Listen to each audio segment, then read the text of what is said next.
Hi everyone. So you want to prevent loosening which is caused by vibrations or impact. Worth has the perfect solution for you, a thread locker.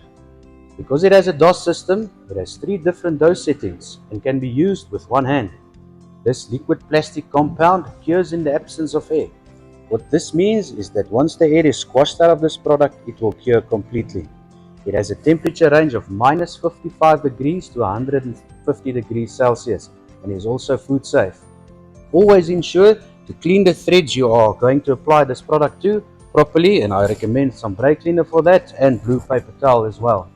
We have 3 different variants in this: the medium strength, the high strength, as well as the cargo bearing strength. Comes in 2 different sizes, 25 gram as well as a 50 gram. So just to show you an application, so we're just going to add a drop or so of this medium strength thread locker. As I said, it can be operated with one hand, and then just tighten the nut over.